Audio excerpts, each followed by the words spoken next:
नमस्कार, मैं हूं आपके साथ शिप्रा झा। घड़ी में 6 बजने वाले हैं और वक्त हो चला है 6 के सिक्सर का, यानी ऐसा शो जिसमें बात होगी बिहार की हर बड़ी खबर की।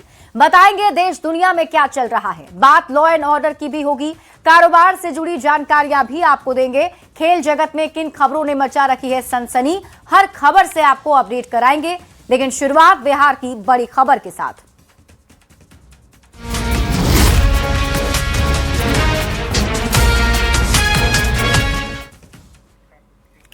लैंड फॉर जॉब मामले में आरोप तय होने के बाद लालू प्रसाद यादव पटना पहुंचे। उनके साथ उनकी बड़ी बेटी और सांसद मीसा भारती भी मौजूद रहीं।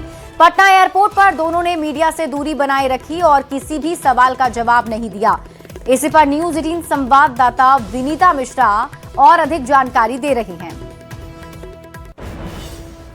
लैंड फॉर जॉब मामले में आरोप तय होने के बाद लालू परिवार पटना पहुंचा है और यहाँ देख सकते हैं कि लालू प्रसाद यादव अपनी बड़ी बेटी मीसा भारती के साथ पटना पहुंचे हैं।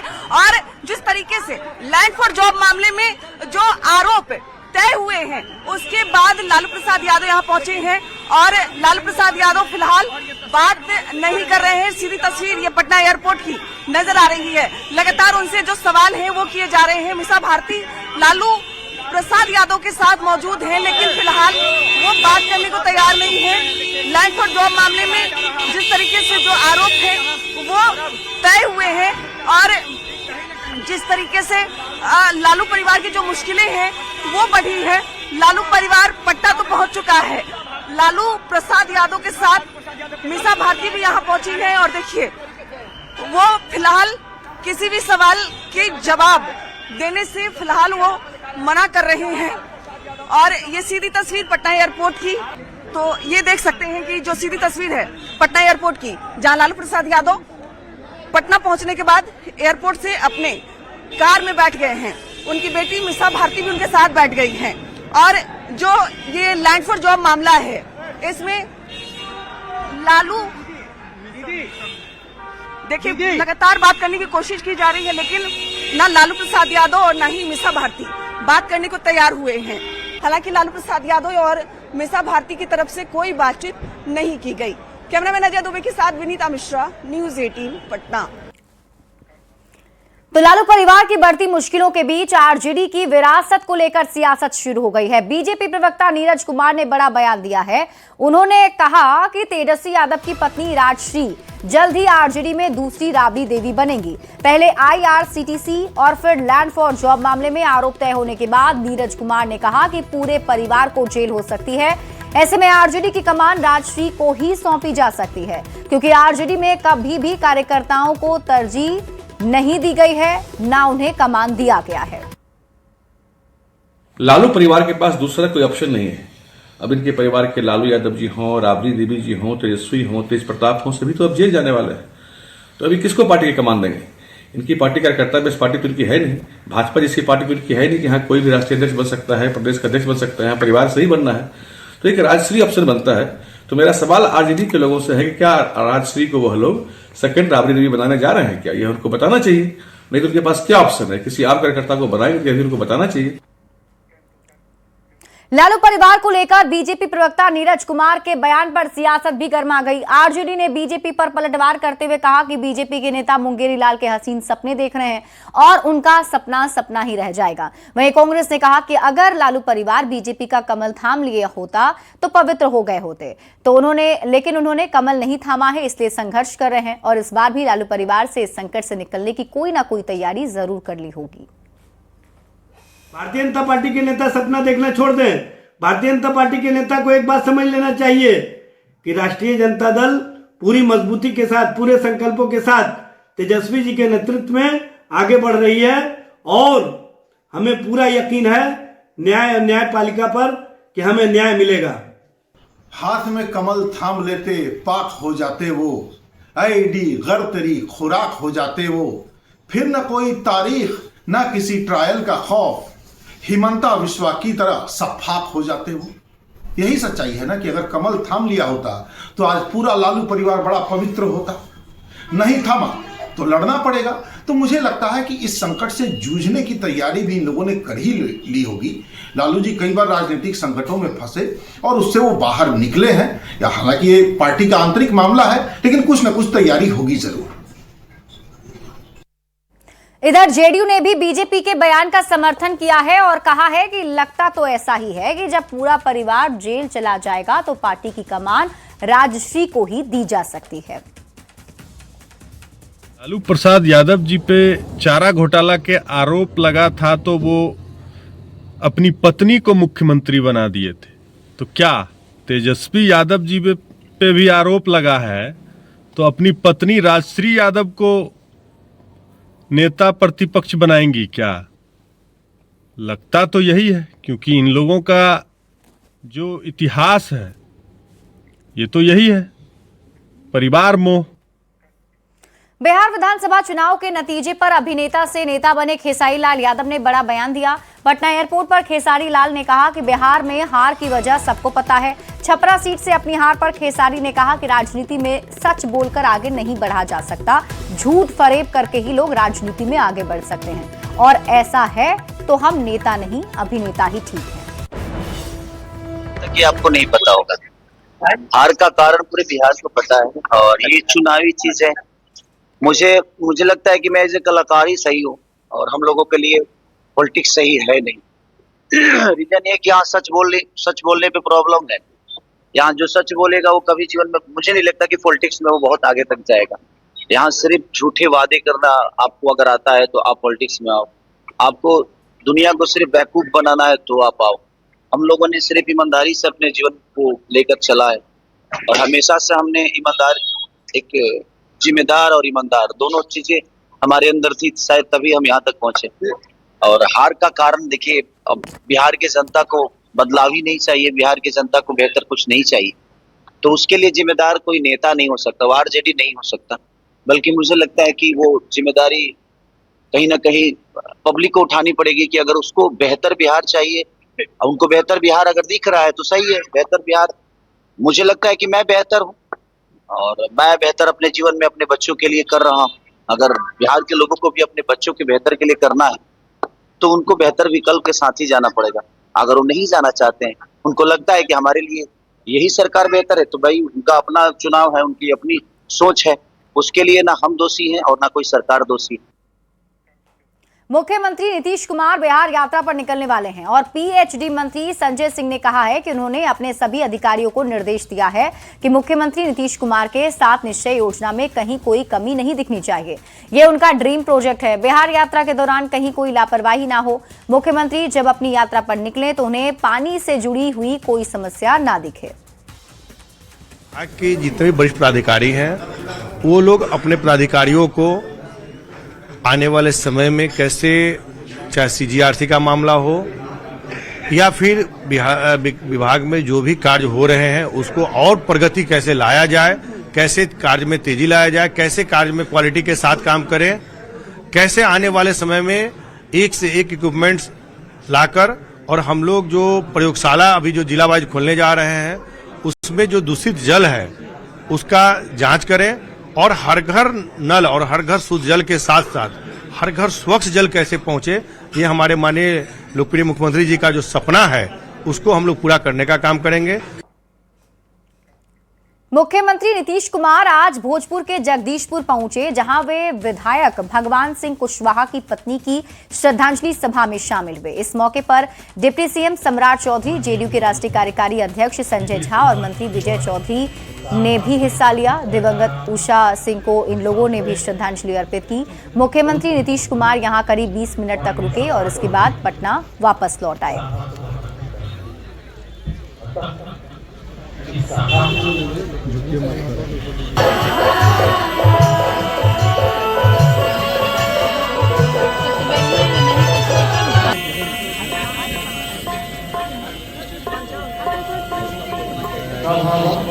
ये तस्वीरें आपके टीवी स्क्रीन पर आपको दिखा रहे हैं उस वक्त की जब सीएम नीतीश कुमार आरा पहुंचे हुए थे। और आपको बता दें कि मुख्यमंत्री नीतीश कुमार यहां पर भगवान सिंह कुशवाहा की पत्नी को श्रद्धांजलि अर्पित करने के लिए पहुंचे थे। उनके साथ डिप्टी सीएम सम्राट चौधरी, और जेडीयू के राष्ट्रीय कार्यकारी अध्यक्ष संजय झा और डिप्टी सीएम विजय सिन्हा भी मौजूद रहे। नए साल में केंद्रीय मंत्री चिराग पासवान पटना पहुंचे। चिराग पासवान ने कहा कि अगला 5 साल बिहार के लिए स्वर्णिम काल साबित होगा।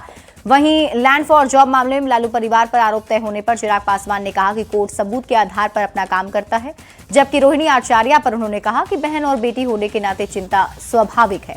केंद्रीय मंत्री चिराग पासवान से बातचीत की है न्यूज 18 संवाददाता विनीता मिश्रा ने। चिराग पासवान यहाँ पहुंचे हैं और लालू प्रसाद यादव पर भी उन्होंने कहा है कि जो आरोपी होंगे कोर्ट उसी के अनुसार जो आरोप है वो सिद्ध होंगे। रोहिणी आचार्य ने भी ट्वीट किया है। देखिए, मुझे नहीं पता उन्होंने क्या ट्वीट किया है, बट ये उनके परिवार का विषय है, उनके दल का विषय है। दल परिवार को लेकर बहन बेटी होने के नाते उनकी चिंताएं स्वाभाविक हैं, पर ऐसे में मैं किसी के व्यक्तिगत या उनके दलगत विषय के बारे में कोई कमेंट नहीं। नए साल में आप आए हैं, पहली बार पटना पहुंचे हैं, क्या कुछ अभी कार्य होने वाला? नया साल है, नई शुरुआत है और मैं जैसा मैंने कहा कि अगले 5 साल मैं मानता हूं कि बिहार के लिए एक स्वर्णिम काल के तौर पर होंगे। नई सरकार में नई जिम्मेदारी के साथ लोक जनशक्ति पार्टी रामविलास भी है, तो ऐसे में चुनाव में किए गए अपने वादों को पूरा करने की नई सोच के साथ इस साल की हम लोग शुरुआत करने जा रहे हैं। महत्वपूर्ण सवाल, लालू परिवार पर जो आरोप लगभग तय हुए हैं। देखिए, अब आरोप तो तय हो चुके हैं, मुझे लगता है कि तथ्य इसका आधार होंगे। सजा क्या होती है नहीं होती है, जैसा मैंने कहा कि कानून का सम्मान हर कोई करता है और कानून ने जांच के आधार पर, तथ्यों के आधार पर अपना फैसला सुनाया। केंद्रीय मंत्री चिराग पासवान थे हमारे साथ, जिनका साफ तौर पे कहना था कि कानून अपना फैसला करती है, तथ्यों के आधार पर करती है, तो कानून जो भी फैसला करेगी वो सही करेगी। कैमरामैन अजय दुबे के साथ विनीता मिश्रा, न्यूज 18 पटना।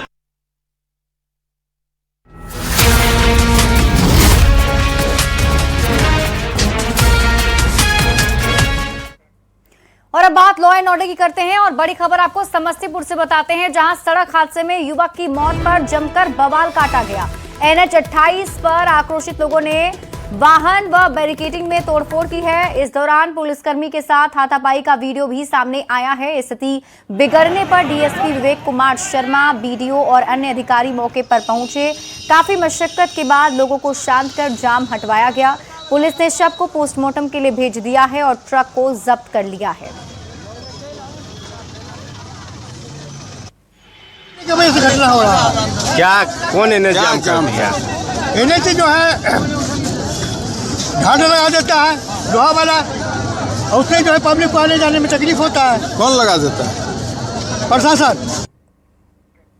खबर आपको गोपालगंज से बताते हैं, जहां कटैया थाना क्षेत्र के मोहनपुर गांव में अपराधियों ने एक युवक की हत्या कर दी। हत्या के बाद गांव में तनाव फैल गया और आक्रोशित ग्रामीणों ने जमकर हंगामा किया। परिजनों ने प्रेम प्रसंग में हत्या का आरोप लगाते हुए आरोपियों के घर पर हमला कर दिया। स्थिति को नियंत्रित करने के लिए हथुआ एसडीपीओ आनंद मोहन गुप्ता सहित कई थानों की पुलिस मौके पर कैंप कर रही है।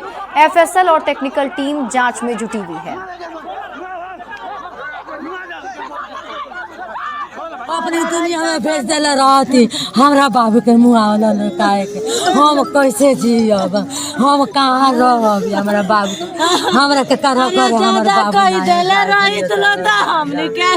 अरे दादा अरे हमारा दुनिया में कुछ नहीं है। और अगली खबर आपको गया जिसे बताते हैं, जहां एक डॉक्टर से फोन पर 1 करोड़ की रंगदारी की मांग की गई है। ANMMCH के डॉक्टर सत्येंद्र कुमार हैं, जो न्यूरो विभाग के अध्यक्ष हैं। उनसे 27 से 30 दिसंबर के बीच कई बार फोन कर 1 करोड़ की रंगदारी मांगी गई है। फोन करने वाले अपराधी खुद को पटना का भगत सिंह बता रहा था और 1 करोड़ रुपए नहीं देने पर अंजाम भुगतने की धमकी भी दे रहा था। डॉक्टर ने इस पूरे मामले में मगध मेडिकल थाने में केस दर्ज करा दिया है, जिसके बाद पुलिस पूरे मामले की जांच शुरू कर चुकी है। पैसा इंतजाम नहीं पता है, उनको पता है क्या? भगत सिंह बोल रहे हैं पटना से। भगत सिंह? भगत सिंह कौन है? उतना जानकारियां लेने की जरूरत नहीं है आपको। चाहते क्या चाहते हैं? क्यों फोन करते हैं बार बार आप? ये क्यों फोन कर रहे हैं बार बार? क्या बात है? 1 करोड़ रुपए चाहिए। अब कौन बोल रहा है भाई? हैं? बोला तो भगत सिंह बोल रहे हैं पटना से। पटना में क्या करते हैं आप? पैसा इंतजाम नहीं होगा तो आपकी बीवी तो गई। क्या ही आपकी बीवी? आप कहाँ हैं अभी? कहाँ है, छोड़िए, ऐसा टाइम हो गया। अब क्यों तंग कर रहे हैं इस तरह से? हैं? पैसा का इंतजाम हुआ कि नहीं? अब तंग क्यों कर रहे हैं आप? बताइए अपने बारे में, कौन है आप? तंग करना क्या होता है आपको हम बताते हैं। ठीक है सर, ठीक है, करना क्या होता है आपको हम बताते हैं। खबर आपको बेतिया से दिखाते हैं, जहां नरकटियागंज के हरदिया गंडक कॉलोनी से एक पिकअप गाड़ी की चोरों ने फिल्मी स्टाइल में चोरी की घटना को अंजाम दिया है। हालांकि चोरी की पूरी वारदात कोल्ड ड्रिंक व्यवसायी की दुकान में लगे सीसीटीवी कैमरे में कैद भी हो गई। सीसीटीवी फुटेज में साफ तौर पर दिख रहा है कि 2 कार में सवार 6 लोग पिकअप गाड़ी के पास पहुंचते हैं। लगभग 20 मिनट तक आसपास रेकी करते हैं। सभी चोर नकाबपोश होते हैं। उसके बाद पिकअप गाड़ी को धक्का मारकर सड़क पर ले जाते हैं। सड़क पर ले जाने के बाद गाड़ी में लगे जीपीएस सिस्टम को निकालकर फेंक देते हैं और उसके बाद पिकअप गाड़ी लेकर चंपत हो जाते हैं।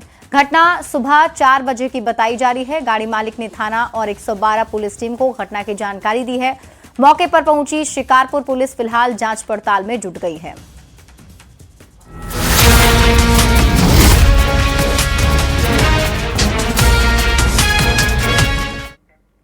और आइए अब नजर डालते हैं देश दुनिया की खबरों पर।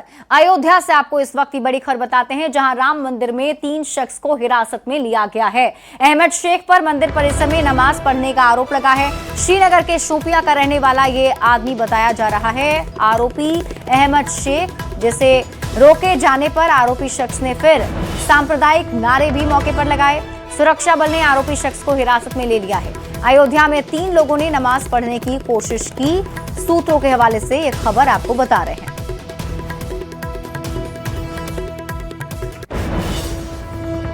अयोध्या में राम मंदिर और पंचकोशी परिक्रमा मार्ग की परिधि के अंदर नॉनवेज की बिक्री पर प्रशासन ने पूरी तरह से रोक लगा दी है।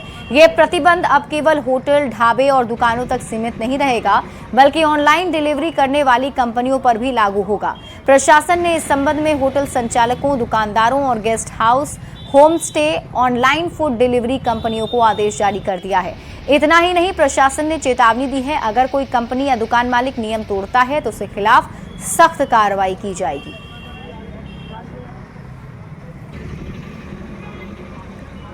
बेंगलुरु में एक बड़ा हादसा हुआ है, जिसकी चपेट में बिहार के 5 मजदूर आ गए और ये सभी मजदूर छपरा के मांझी थाना क्षेत्र के गुरदाहा गांव के रहने वाले हैं और सभी को इलाज के लिए बेंगलुरु के एक अस्पताल में भर्ती करा दिया गया है। सभी युवक बेंगलुरु में प्राइवेट कंपनी में मजदूरी करते थे और एक ही कमरे में रह रहे थे। गुरुवार की रात खाना खाने के बाद सभी सो गए। शुक्रवार की सुबह करीब 7 बजे चाय बनाने के लिए जैसे ही उन लोगों ने गैस ऑन कर माचिस जलाई, कमरे में आग लग गई। बताया जा रहा है कि रात में गैस लीक की घटना हुई थी, लेकिन किसी को इसका आभास नहीं हुआ।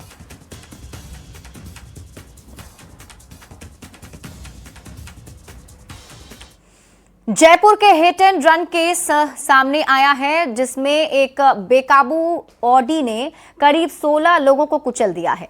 एक शख्स की मौके पर ही मौत हो गई। वहीं इस मामले में एक पुलिसकर्मी समेत 2 लोगों की गिरफ्तारी हुई है। 2 आरोपी अभी भी फरार है। पुलिस का कहना है कि आरोपी कार सवार नशे की हालत में थे, जिनकी कार बेकाबू होने पर फूड स्टॉल ठेलों को टक्कर मारते हुए आगे निकल गई। ये तस्वीरें भी सामने आई है, जो सीसीटीवी फुटेज आप देख पा रहे हैं।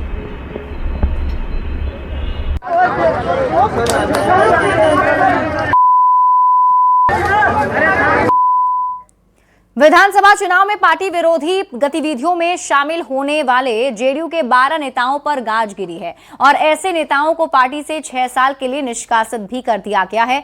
पार्टी ने एक कमेटी बनाई थी, जिसके रिपोर्ट के आधार पर कार्रवाई की गई है। अभी कई ऐसे और नेता हैं जिन पर कार्रवाई हो सकती है। वहीं मामले को लेकर पार्टी के प्रदेश अध्यक्ष उमेश कुशवाहा से बातचीत की है न्यूज 18 संवाददाता आनंद अमृतराज ने।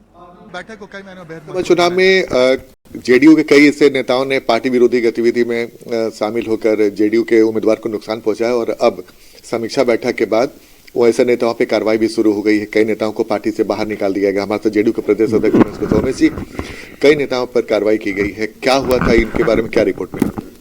नहीं, हम आपको मालूम है कि विगत जो विधानसभा चुनाव आम चुनाव हुआ विधानसभा का, जिसमें पार्टी की गतिविधि के खिलाफ जो लोग काम किए, चाहे हमारे सहयोगी दल के खिलाफ, जो हमारे उम्मीदवार थे सहयोगी दल के, उनके खिलाफ कोई भी हमारे पार्टी के नेता या कार्यकर्ता कोई गलत काम किया तो उसको जो रिपोर्ट आया तो उस रिपोर्ट में जो फीडबैक हम लोग लेते रहे हैं और उसी के आधार पर हम लोगों ने एक कमेटी गठित किया था, 3 सदस्यीय कमेटी, और कमेटी ने जो अपना प्रतिवेदन दिया रिपोर्ट, उसके बाद उस पर कार्रवाई की गई है जो उनको 6 वर्ष के लिए निष्कासित किया गया है वैसे लोगों पर। तो क्या फीडबैक मिला था, वो विरोधियों से मिले हुए थे या फिर? नहीं, आप तो जानते हैं कि हमारे नेता जो है 20 वर्षों में जो उपलब्धि जो किया है और उपलब्धि पहुंचाए हैं, हमारे नेता जो सबसे अंतिम पायदान पर जो व्यक्ति हैं उनके तक के विकास की किरण पहुंचाए, हमारी पार्टी के जो नीति नियम हैं उसके अनुरूप जो लोग नहीं चले हैं, वैसे लोग जो पार्टी के हमारे जो उम्मीदवार थे उनके विरोध में काम किए हैं, वैसे लोग पर कार्रवाई की गई। तो आने वाले समय में और भी ऐसे लोग हैं क्या जिन पर कार्रवाई होगी? लगभग बहुत सारे लोग आए थे सूची में, लेकिन जिनको साक्ष्य उपलब्ध हुआ है उन पर कार्रवाई की गई है, जिनका साक्ष्य का अभाव रहा है तो उनको फ्री कर दिया गया है। तो और निकट भविष्य में और भी ऐसे लोग हैं क्या जिनको चिन्हित किया गया, उन पर कार्रवाई हो सकती है? नहीं, अभी जो अंतिम रिपोर्ट उन्होंने दिया है और हम लोग ने माननीय हमारे राष्ट्रीय कार्यकारी अध्यक्ष जी हैं उनको इस बात से अवगत कराया गया है, माननीय मुख्यमंत्री जी हमारे राष्ट्रीय अध्यक्ष हैं उनको इस बात से अवगत कराया गया है और अंत में हम लोगों ने डिसीजन लिया है जो भी हमारे दल के विरोध काम किए हैं या हमारे सहयोगी दल के विरोध काम किए हैं, जो आमीन कर जो विधानसभा चुनाव है उसमें जो लोग ऐसे गतिविधि जो गलत गतिविधि के साथ रहे हैं उन लोग पर कार्रवाई हुई है। प्रदेश अध्यक्ष उमेश कुशवाहा। आनंद अमृतराज, न्यूज 18 नेटवर्क, पटना।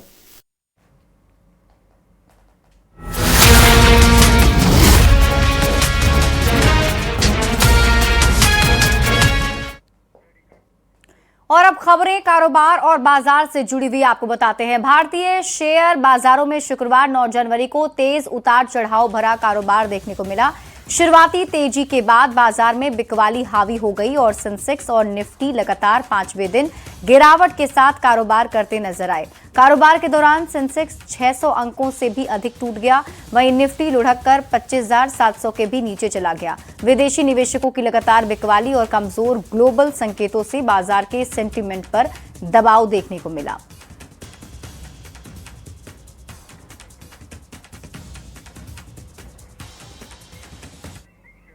और इसी के साथ इस बुलेटिन में अभी के लिए बस इतना ही। आप देखते रहिए न्यूज़ 18 बिहार झारखंड।